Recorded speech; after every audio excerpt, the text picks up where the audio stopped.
Hey guys, it's Shalene.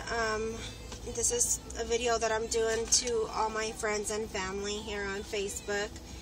I've been getting private messages, just how can you help me with the diagnosis of what's going on with my daughter and stuff like that.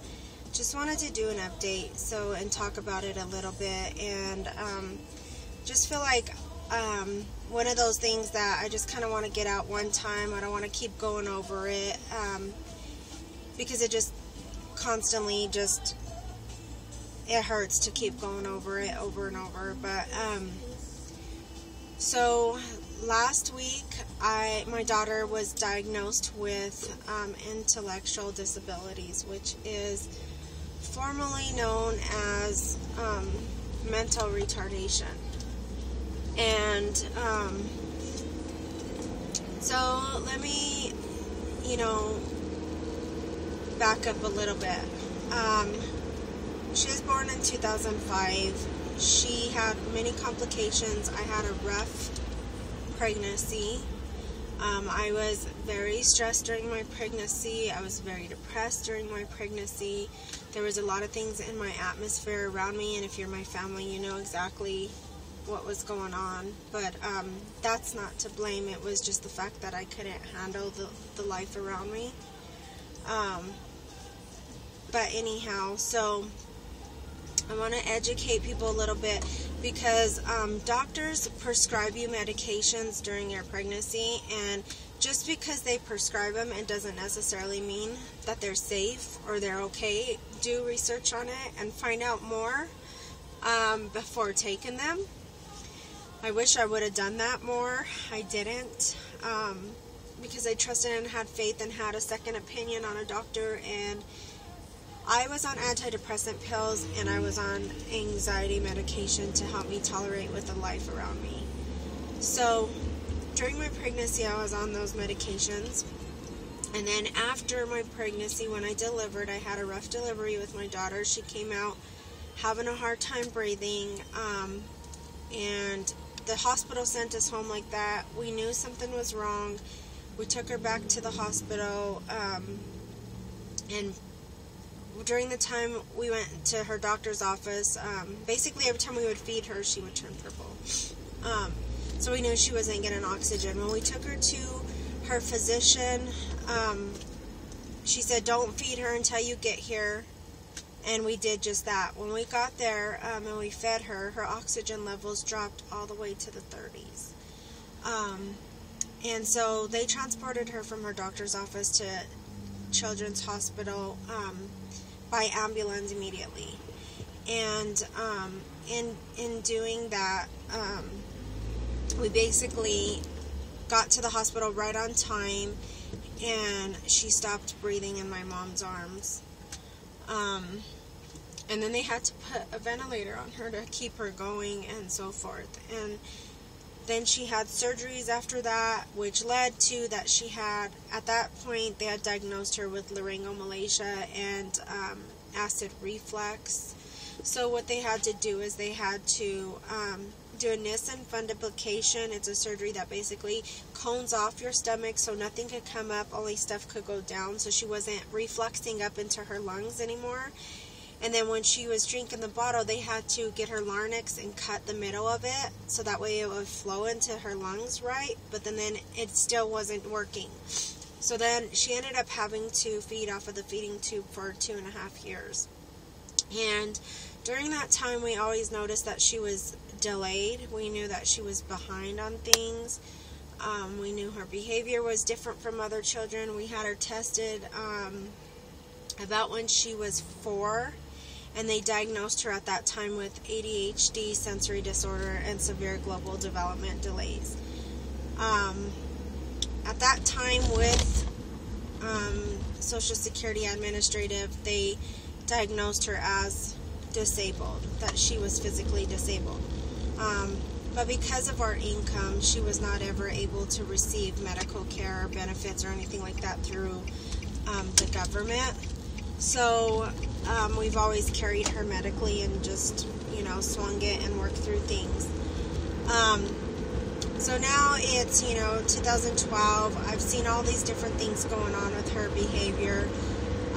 She's been scared to get under the blankets because she thinks there's a rock under there.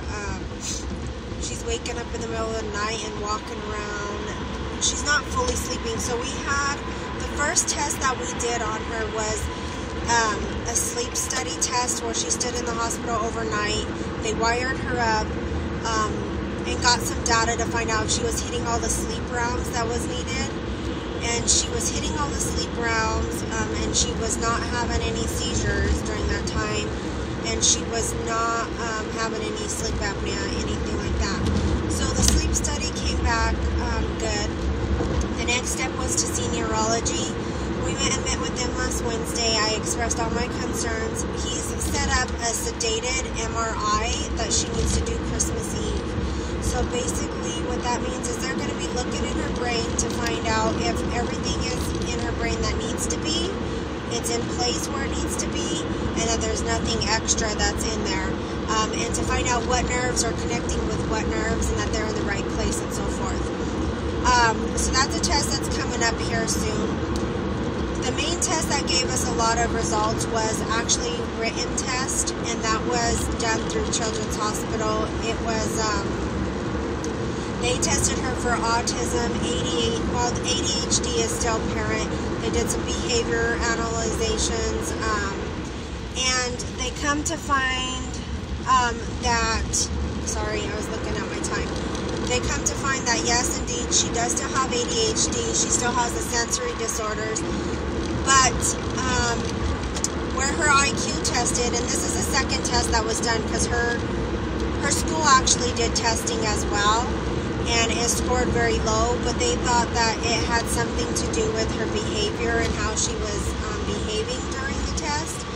But during the test with Children's Hospital, they came up with the same results, and they didn't have any behavior issues with her. She was responsive and cooperating with them. And so basically, my daughter was diagnosed on Thursday with the mental retardation, whatever you want to call it. I mean, I don't get offended, whatever you call it. It is what it is, but it's just a label, So that's one testing. The next testing, besides the MRI that they're going to be doing, is a genetics test, and they're going to be testing her father and I to find out if she's if any of this was, basically they're going to check if it had to do with during development process of pregnancy, or if it was the oxygen, lack of oxygen after, or if it has something to do with his and my genes. Now, chances are we have another daughter that it doesn't have to do with our genes, but sometimes things could happen in one pregnancy that don't happen in another. So there's still those possibilities. That she doesn't get to be seen until April, so she won't be, we won't have results on that for quite a while. It takes like 6 months to get into genetics. They pushed me in April. So we're going to do more testing on that. They'll also test to see if she has any syndromes, that type of thing. So, yeah, we have answers, but yet we're at the beginning stages of all these answers. But this has done something for me because now I have answers. Yes, it hurts. I'm not going to lie. It hurts to have that label on your child. But deep down inside, I knew that she was never like kids her age. She's always been behind them, and it's always been a lot of work. But I always had the hope of her being able to catch up someday. And now that I know what I know what to expect, that she's never going to catch up. That's clear. She's never going to catch up. She's always going to be behind, but she's going to continue to learn. And right now she's at a 3-year-old level. And hopefully she just continues to progress through life. We know that they've talked to us thoroughly that she's going to always need care. She's going to always need a person to take care of her. And so we understand that, and we know that, and we're okay with it. You know, we're gonna take care of her as an adult as well. And my daughter always tells us, my oldest daughter always says that she's gonna go off to college, get her education, and get a good job, and then she's gonna come back and take her sister from me. But I want her to be able to live her life too. So I want her to be able to enjoy her life, but it's nice that she thinks of it that way, that she thinks so much about her sister that she would care for her. I think that's, you know, a really good thing in the fact of who she is as a person. But so anyhow, with this, you know, now we know we have results, and now we know what we need to do to work harder with her, to make sure we're in sync with the schools, to make sure that we're continuously doing what we need to do. So what they talk to us about is when we are disciplining her, when we're having an expectation of her, to not keep it unrealistic.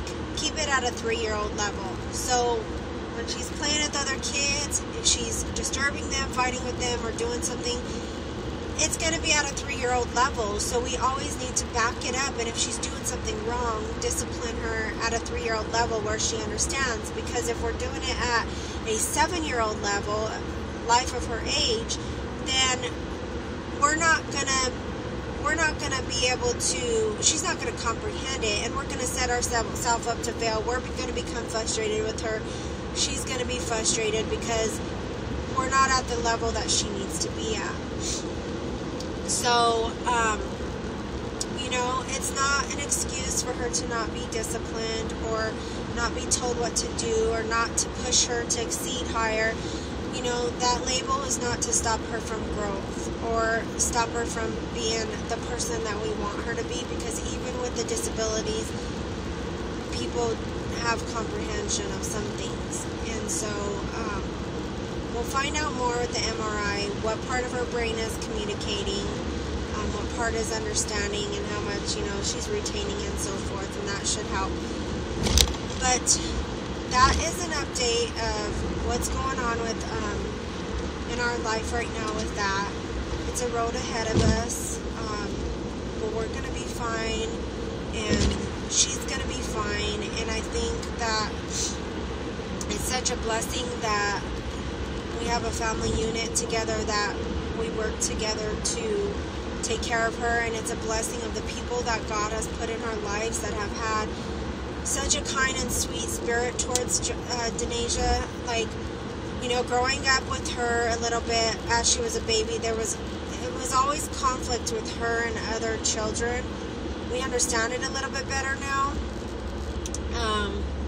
and we understand it's not going to go away. And so we're thankful for all the people that have supported us and been around us to have peace with her, to help us with her. Like, we have friends that take care of her for us, so we can get away and have a night away, and, you know, just all the support that we've had with her that doesn't go unnoticed. I thank you all, and I appreciate you all for that. I don't think that I could be the mother that I could be without some of the support that I've had. I was able to raise her in a church that gave me some very, very good skills on dealing with children and parenting, and that's played a big part in who she is now, because we attacked it early on instead of letting those behavior issues continue and her outraging the way she is, the way she has in the past. She hasn't had such behavior issues. She still has them, but they're not major. I mean, they're normal kid things now.